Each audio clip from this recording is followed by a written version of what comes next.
The fog hung over Bastogne like a burial shroud, thick and cold and unforgiving.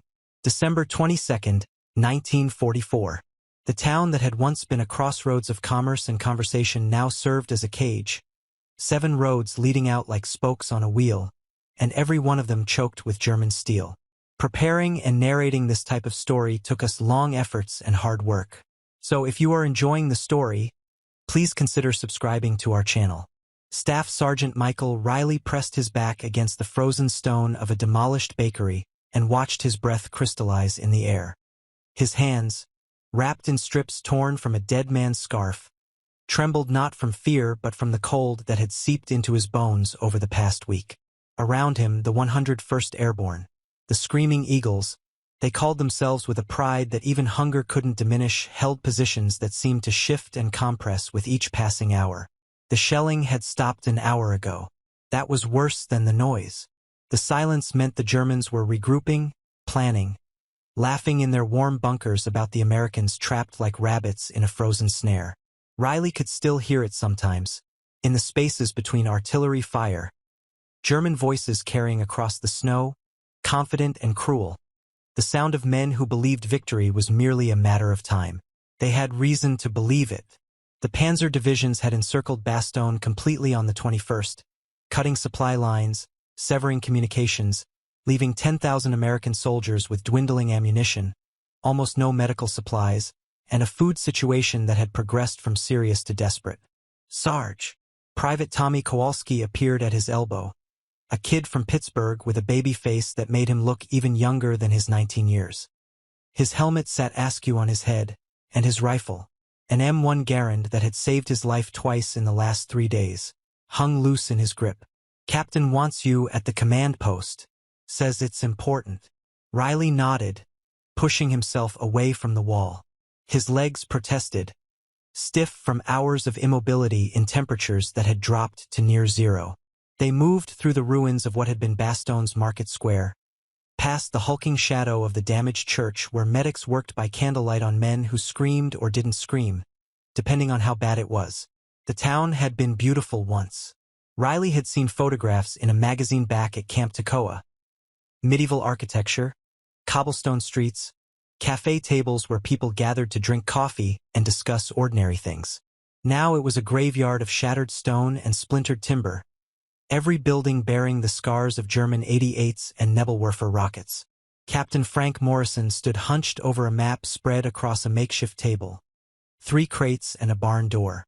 His face, illuminated by a kerosene lamp someone had scavenged from a basement, looked a decade older than it had 2 weeks ago. The siege did that, carved years into men in days. "Riley." Morrison's voice was hoarse from shouting orders over artillery fire. "We've got a situation at the perimeter. Northeast quadrant. Germans are probing again. They hit us at dawn, pulled back, and now they're moving up mortars. I need you to take 2nd Squad and reinforce Lieutenant Hendricks. He's down to 18 men. 18 men to hold a sector that should have had 50. The mathematics of attrition." "Yes, sir." Riley studied the map, committing the route to memory. "Supply situation?" Morrison's jaw tightened. "Each man gets 1 bandolier. That's it. Make every shot count." He paused, then added with a bitterness that cut through his professional demeanor. "Medical supplies are gone. If someone gets hit, all we can do is try to stop the bleeding and pray." Prayer had become currency in Bastogne. Men who hadn't set foot in a church since basic training now whispered desperate negotiations with God between mortar strikes. Riley gathered his squad, 12 men, down from the 16 he'd had yesterday morning. They moved through the frozen streets in tactical intervals, weapons ready, eyes scanning the ruined buildings for movement. The snow crunched beneath their boots despite efforts at stealth. Everything in Bastogne made noise. The cold ensured it. They passed a cluster of civilians huddled in the basement of what had once been a schoolhouse. An old woman, her white hair visible beneath a threadbare shawl, watched them pass with eyes that held neither hope nor despair, just the blank acceptance of people who had seen their world torn apart. Her granddaughter, maybe 8 years old, clutched a doll with one arm missing. The girl had stopped crying days ago. That was another thing the siege did.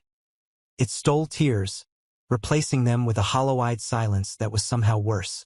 "Keep moving," Riley whispered to his men, though part of him wanted to stop, to promise the woman and the child that relief was coming, that Patton's Third Army was racing north to break the siege. But promises were luxuries they couldn't afford. Men died on promises. They reached the northeast perimeter as dusk began to settle, that dangerous time when visibility turned treacherous and every shadow could hide a German patrol. Lieutenant Hendricks, a former schoolteacher from Vermont with a shrapnel scar bisecting his left eyebrow, greeted them with a grim nod. "They're out there." Hendricks pointed toward the tree line, barely visible through the snow and gathering darkness. "I can feel them. They've been moving equipment all afternoon. Something big." Riley deployed his men along the defensive line. Foxholes dug into frozen earth so hard it had taken pickaxes to break through. The positions overlooked a field of snow that had once grown wheat. Now it grew nothing but the frozen corpses of men who had tried to cross it. Private First Class James Washington, a jazz musician from Harlem with hands that could coax magic from a trumpet, settled into the foxhole beside Riley. "How long you think we got, Sarge?" "Long as it takes," Riley replied, the standard non-answer that soldiers gave when the truth was too heavy to speak. But Washington pressed, his voice dropping to something rawer, more honest. "My sister wrote me. Letter finally got through 3 days before we got cut off. She's having a baby. First one. I was supposed to be there." Riley looked at the young man, seeing not the soldier but the uncle-to-be, the brother, the musician whose hands were now wrapped around a rifle instead of an instrument. "You'll get there," he said, and meant it, because sometimes the lie was kinder than silence. The German attack came at 0300 hours, announced by the shriek of incoming mortars that turned the frozen night into a hell's cape of fire and shrapnel. Riley pressed himself into the bottom of his foxhole as the earth erupted around him, throwing up geysers of dirt and snow and frozen blood. Then came the infantry, gray-clad figures moving through the smoke and darkness, their voices calling out in German, coordinated and professional. These weren't the inexperienced boys the Wehrmacht had been throwing at them earlier in the week. These were veterans, hardened men who knew their business. "Hold fire," Riley commanded, his voice barely audible over the chaos. "Wait for my mark." The Germans advanced in a skirmish line, weapons ready, moving with the confidence of men who believed the Americans were already beaten. They were 30 yards out when Riley gave the order. "Now!" The M1s opened up, their distinctive 8-round clips creating a staccato rhythm that punched through the darkness. Germans fell, but more kept coming, and Riley realized with a sick certainty that this wasn't just a probe. This was a genuine assault, meant to crack their lines. Private Kowalski, firing with methodical precision, suddenly jerked backward, his helmet spinning away into the snow. He dropped without a sound. "Medic!" someone screamed. But there were no medics, not here, not with supplies gone and the aid stations overwhelmed. Washington scrambled from his foxhole, crawling through the snow toward Kowalski while tracers cut the air above him. He reached the fallen private, checked for a pulse, then looked back at Riley and shook his head. The fight lasted 47 minutes by Riley's watch. 47 minutes of sustained hell that left 12 Germans dead in the snow and cost them 3 more men they couldn't afford to lose. The survivors pulled back, but Riley knew they'd be back. The Germans always came back. As dawn broke over Bastogne on December 23rd, the fog remained, and somewhere in the distance, muffled by snow and smoke, Riley swore he could hear German laughter. The morning brought no relief, only a clearer view of their deterioration. Captain Morrison called a briefing for all squad leaders at 0800 hours in the cellar of the town hall, one of the few structures with enough roof remaining to provide cover from air-burst shells. Riley descended the stone steps, his boots scraping against ice that had formed on the treads overnight. The cellar smelled of wet stone, unwashed men, and something else. The metallic tang of blood that seemed to permeate everything in Bastogne now, seeping into fabric and flesh until you couldn't remember what clean air tasted like. 7 other sergeants were already there, along with 3 lieutenants and Morrison himself. They gathered around that same makeshift table, now marked with countless pencil scratches tracking German positions, American casualties, supply levels that grew more desperate with each notation. Gentlemen, Morrison's voice had developed a rasp that wouldn't leave him for the rest of his life. Brigade has ordered us to hold. No retreat, no surrender. General McAuliffe's orders stand. Nuts. The famous reply to the German surrender demand had spread through the ranks like wildfire 2 days ago. When the Wehrmacht commander had sent formal papers demanding capitulation, Brigadier General Anthony McAuliffe had responded with a single word that captured both American defiance and dark humor. Nuts. The men had loved it. It had given them something to hold on to when ammunition ran low and the cold bit deeper. But now, standing in this cellar with maps that showed them completely surrounded, the word felt less like defiance and more like epitaph. Supply situation? Lieutenant Hendricks asked the question everyone was thinking. Morrison didn't sugarcoat it. Critical. We're rationing ammunition to 10 rounds per man per day. Food is down to 1 K ration every 24 hours. Medical supplies. He trailed off, then continued. Medical supplies are essentially non-existent. Doc Swanson is performing surgery with tools sterilized in melted snow. We've run out of morphine, sulfa, plasma, everything. Sergeant Bill McKenzie, a career soldier from Texas with a scar from North Africa mapping his jaw, spoke up. What about relief? Third Army. Patton's moving. Morrison's finger traced a line on the map heading north from Luxembourg. But he's fighting through the same weather we are, and the Germans know he's coming. They're throwing everything they have at him to slow him down. Could be days. Could be longer. Days. In Bastogne, days measured in hundreds of lives. Riley returned to his squad as the sun tried unsuccessfully to burn through the fog. He found them huddled in a bombed-out grocery store, taking turns at a small fire they'd built from broken furniture. The fire was risky, smoke could draw artillery, but frostbite was killing almost as many men as German bullets. Washington sat with his back against a wall, hands wrapped around a canteen cup of weak coffee someone had brewed from grounds used 3 times already. His eyes had that 1,000-yard stare Riley had seen too often, the look of a man who'd watched friends die and was trying to file the memory somewhere it wouldn't destroy him. "Talk to me, Washington," Riley said, settling down beside him. The musician was quiet for a long moment, then spoke, his voice barely above a whisper. "I keep thinking about Tommy. Kowalski, he told me yesterday about his girl back home, Maria. They were supposed to get married in June. He had the ring in his pocket when he died. I checked." Riley knew. He'd seen it when they'd gone through Kowalski's effects. A small diamond ring wrapped in a letter that started with "My dearest Tommy." He'd sealed it in an envelope that would eventually find its way to Pittsburgh, to a girl who would open it and feel her world collapse.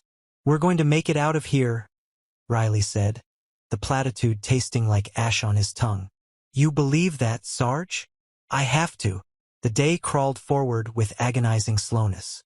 The Germans shelled them sporadically, conserving ammunition for a final push they all knew was coming. Between bombardments, Riley walked the lines, checking on his men, redistributing what little ammunition they had, making sure everyone had something resembling shelter.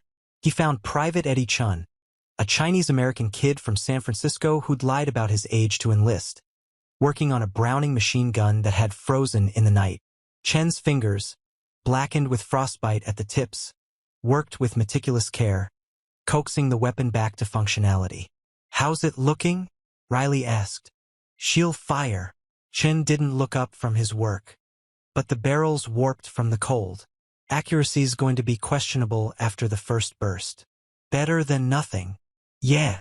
Chen finally met his eyes. "Sarge, you really think Patton's coming?" There was something naked in the question, a vulnerability that the kid usually hid beneath technical competence and dark humor. Riley recognized it for what it was, a plea for hope. "Patton doesn't leave men behind," Riley said. "He's coming. We just have to hold until he gets here." The words felt true. George S. Patton Jr., that profane, brilliant, complicated warrior who wore pearl-handled revolvers and wrote poetry, would move heaven and earth to break the siege. The question wasn't whether he'd come. The question was whether they'd still be alive when he arrived. In the town center, near the church where the medics worked their miracles and witnessed their failures, Riley encountered Father Benoit, a Belgian priest who'd refused to evacuate when the Germans encircled the town.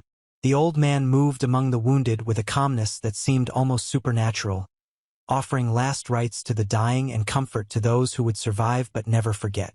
Sergeant Riley. Father Benoit's English carried a French accent thick as winter fog. You look troubled. Just tired, Father.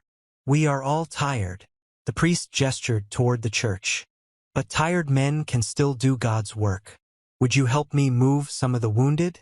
The cellar is warmer. They worked in silence, carrying stretchers down narrow stairs, trying not to jostle men whose injuries screamed at the slightest movement. One soldier, his abdomen wrapped in bandages that were more red than white, grabbed Riley's wrist as they settled him onto a cot. Tell my mom, he whispered, his voice barely audible. Tell her I wasn't scared. You'll tell her yourself, Riley replied. But the lie felt heavier this time, and when the soldier's grip loosened and his eyes unfocused, Riley knew another letter would need to be written. That night, as temperatures plummeted and the aurora borealis painted impossible colors across the northern sky, Riley stood watch at his position and thought about all the letters he'd have to write. Each one would try to capture a life. The things that made Private Kowalski laugh, the way Washington played trumpet, the precise way Chun could field strip a weapon blindfolded. But words on paper couldn't hold the weight of memory, couldn't capture the particular way a man faced death. The German laughter came again near midnight, carried on a wind that cut through every layer of clothing. They were close enough now that Riley could make out individual voices, could hear them singing drinking songs and celebrating Christmas early. The Wehrmacht had schnapps and warm bunkers and the confidence of men who believed they'd won.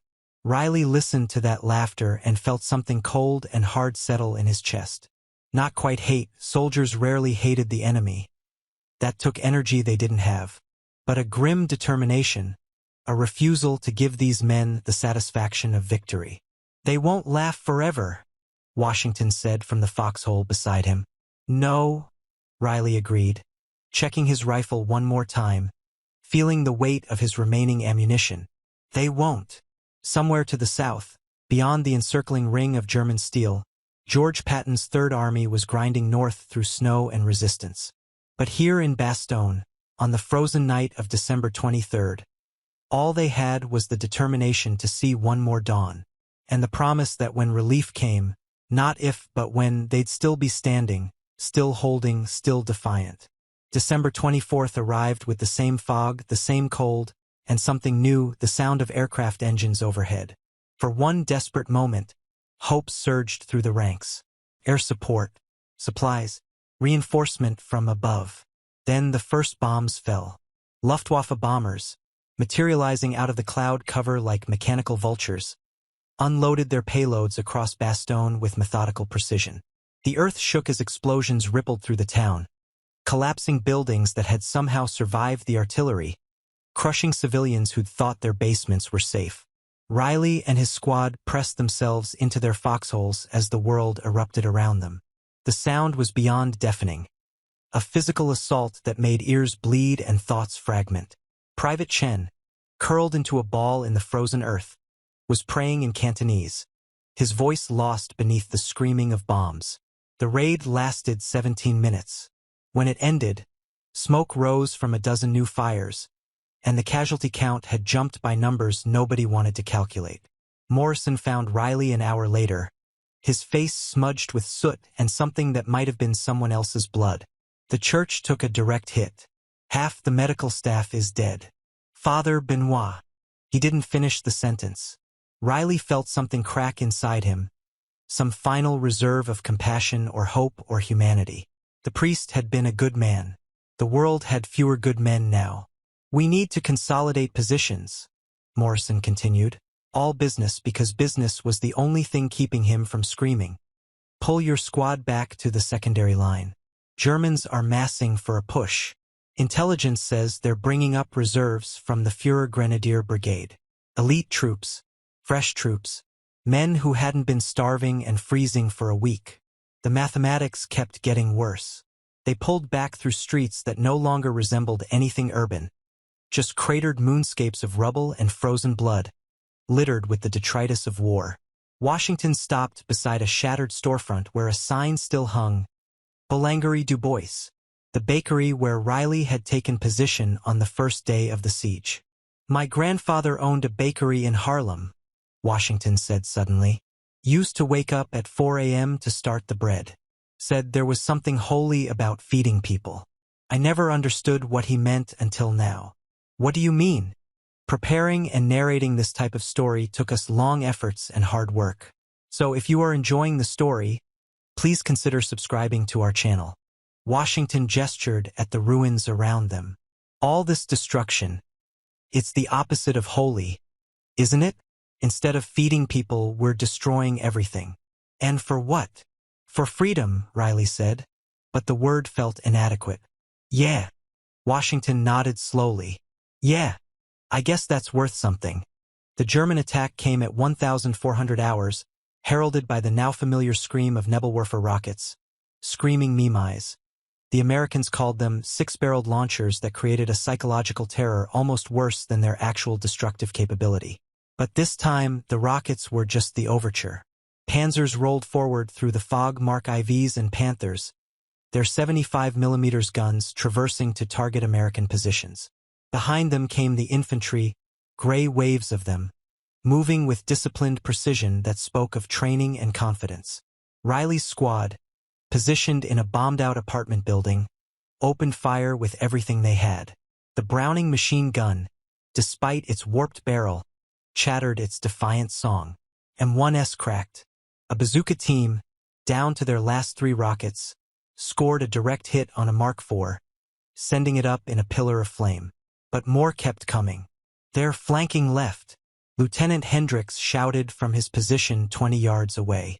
"Riley, shift fire." They adjusted, pouring rounds into the gray tide trying to envelop their position.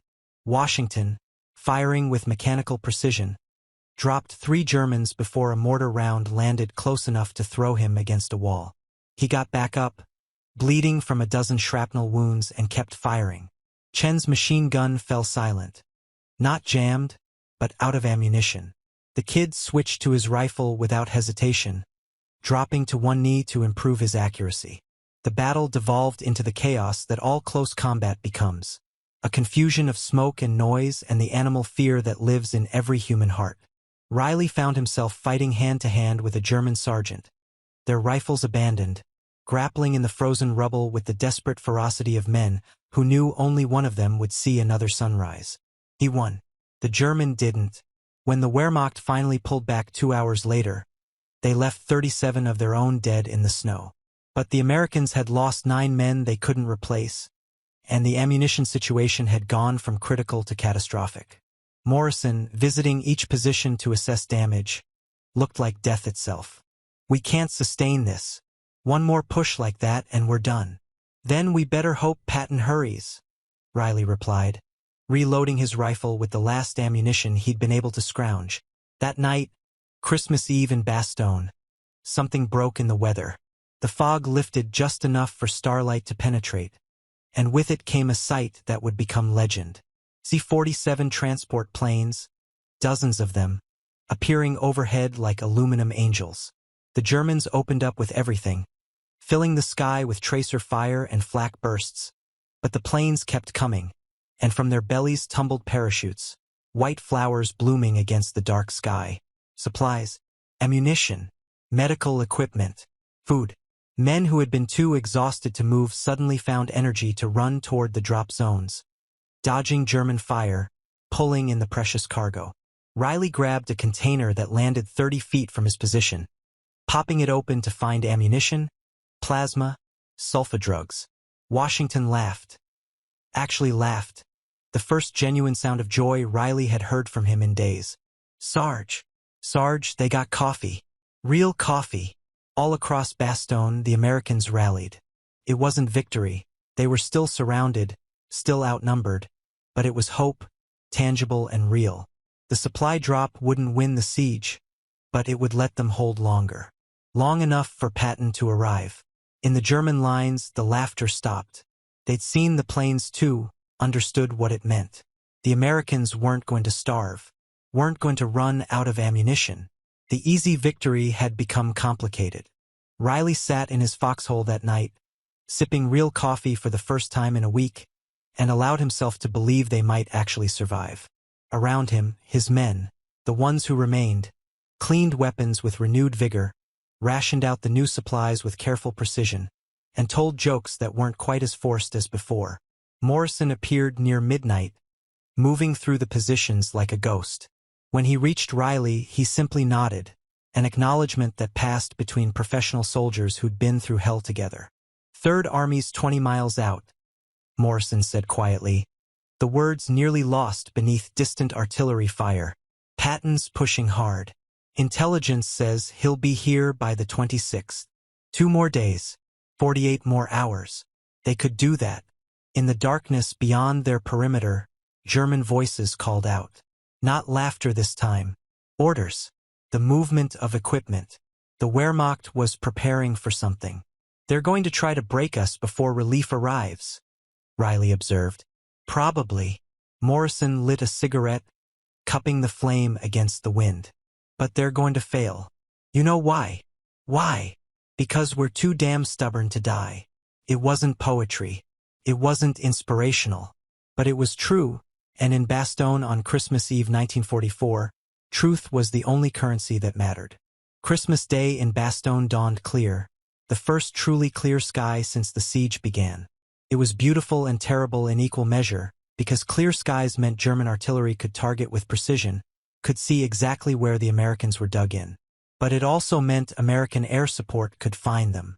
At 0900 hours, P-47 Thunderbolts screamed out of the sun, their .50 caliber machine guns ripping into German positions. The fighter bombers came in low, so low that Riley could see the pilots' faces as they pulled up after their attack runs, and the sound, the beautiful, terrible sound of American air power, shook the frozen earth. The German artillery fell silent. Their panzers, which had been moving up for another assault, scattered into the tree lines. For the first time in days, the balance had shifted. In his command post, Morrison allowed himself a tight smile. "Patton's close. I can feel it." He was right. 22 miles to the south, Lieutenant Colonel Creighton Abrams was leading the spearhead of the 4th Armored Division through waist-deep snow and determined German resistance. Behind him, thousands more men and hundreds of vehicles pushed north with single-minded determination. George S. Patton Jr., orchestrating the relief from his headquarters, had performed what military historians would later call a miracle, pivoting his entire Third Army 90 degrees in the middle of winter, in the middle of a battle, and driving them north through some of the worst conditions of the war. It violated every principle of prudent military logistics. It was brilliant. It was insane. It was working. But in Bastogne, they didn't know the details. They only knew that somewhere beyond the German ring, help was coming, and they had to hold just a little longer. The Wehrmacht, knowing time was running out, threw everything at them. At 1100 hours, a concentrated barrage fell on the eastern perimeter, the heaviest shelling of the siege. Buildings that had survived a week of bombardment simply ceased to exist, atomized by high explosives. Men disappeared into craters that swallowed them whole. Then came the armor. 8 panzers, supported by 2 companies of infantry, rolled toward the American positions in a coordinated assault designed to crack the line before Third Army arrived. Riley, positioned with the 101 Estes anti-tank teams, watched them come through his field glasses. "Steady," he called to the bazooka teams. "Wait for the range." Beside him, Private Chun had somehow located another machine gun, this one with a straight barrel, and was feeding belt ammunition with methodical care. Washington crouched in a nearby crater, his rifle ready, his eyes tracking the approaching enemy. "Now!" Riley shouted. The bazookas fired, their rockets leaving trails of smoke as they streaked toward the panzers. 2 tanks erupted in flames. A third took a track hit and slewed sideways, blocking the advance of those behind it. The German infantry, suddenly without armor support in the open, became targets. Chen's machine gun opened up, stitching tracers across the snow. Washington fired, reloaded, fired again with the rhythm of a man who'd done this too many times. The Germans wavered, then broke, retreating back toward their lines, leaving bodies behind. But the victory was costly. A Panther, hanging back to provide covering fire, had zeroed in on Chen's position. The 75mm round hit with the force of a meteor, and Private Eddie Chun, the boy from San Francisco who'd lied about his age, ceased to exist except as memory. Riley felt the shockwave wash over him, felt something hot and wet splash against his face. He didn't look, couldn't look, just kept firing, kept shouting orders, kept doing what soldiers do when their world is ending around them. The day ground on with that same mixture of hope and horror. More supplies came in via parachute drops. More men died holding the line. The math continued its brutal calculus. As evening approached, washing the battlefield in shades of orange and red that looked too much like blood, a new sound echoed from the south. Artillery. American artillery. Heavy guns, firing in a pattern that could only mean one thing. Third Army was in range. Morrison appeared at Riley's position, his face transformed. They're here.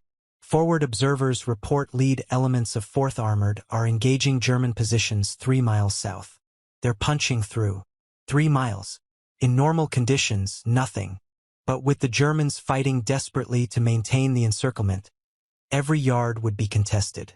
The night of December 25th became a strange purgatory of waiting.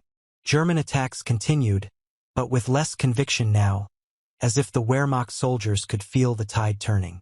American defenders, exhausted beyond measure, held their positions with renewed determination. Riley sat in his foxhole, cleaning his rifle for the 100th time, when Washington dropped down beside him. The musician's face was gaunt, his eyes hollow, but something had changed in him over the past days. A hardening, or perhaps a clarification of what mattered. "Sarge," Washington said quietly, "when we get out of here, and we're gonna get out, I'm gonna go home and play my trumpet on every street corner in Harlem. I'm gonna make music until people remember what beauty sounds like." "That's a good plan," Riley replied. "And I'm going to tell my niece, the one that's being born. I'm going to tell her about every man who died here. Not just their names. Who they were. Tommy Kowalski, who loved a girl named Maria. Eddie Chun, who could fix anything. Father Benoit, who died helping people he'd never met. She's going to know. She'll know," Riley promised, and in that moment, in that frozen foxhole on the edge of survival, he understood what Washington's grandfather had meant about the holiness of creation. Every act of remembrance, every story told, was an act of creation, building meaning from chaos, raising monuments of memory against the darkness. December 26, 1944. Dawn came with the sound of tank treads and diesel engines. Not German engines. American engines. The unmistakable rumble of M4 Shermans and M5 Stuarts, growing louder with each passing minute. Riley climbed out of his foxhole, standing fully upright for the first time in days, not caring if German snipers could see him. All across the American lines, men were doing the same, rising from their defensive positions to watch the southern horizon. At 1,645 hours, the lead tanks of the 4th Armored Division's 37th Tank Battalion rolled into Bastogne from the south, their guns still smoking from the fighting that had opened the corridor. Behind them came half-tracks, jeeps, ambulances, supply trucks, the entire magnificent logistics train of an American armored division. The German ring was broken. Men cheered. Some cried. Morrison stood in the middle of the road, saluting as the first Sherman rolled past, and the tank commander, a lieutenant who couldn't have been older than 25, saluted back with a grin that split his dirty face. Patton himself arrived hours later, standing in his jeep like a conquering Caesar, surveying the wreckage of Bastogne with the eyes of a man who delivered on an impossible promise. He found General McAuliffe in what remained of the command post. "How are you, General?" Patton asked, his voice carrying that patrician accent that somehow never sounded pretentious when lives depended on it. McAuliffe, looking like he'd aged 20 years in a week, managed a tired smile. "Glad to see you, George." That night, with the siege broken but the Battle of the Bulge far from over, Riley walked through Bastogne's ruins. He found the cellar where the civilians had sheltered, the old woman and the girl with the one-armed doll. They were still alive, somehow, and when the grandmother saw him, she took his hand and spoke in French he didn't understand but recognized as gratitude. The girl held up her doll, showing him that someone had repaired its arm with strips of parachute silk. The corridor opened by Patton's Third Army remained narrow and contested throughout the last days of December. German forces, though pushed back from Bastogn's immediate perimeter, hadn't abandoned their offensive. They probed the flanks, launched counterattacks, and continued to shell the town with diminished but still lethal artillery fire. But everything had changed. Supplies flowed in. Fresh troops reinforced the battered defenders. Medical facilities expanded from overwhelmed aid stations to functioning field hospitals. The men of the 101st Airborne and the other units that had held Bastogne were no longer slowly dying. They were healing, rebuilding, preparing to push forward. Riley's squad, reduced to 9 men from the original 16, spent the next week in positions along the expanded perimeter.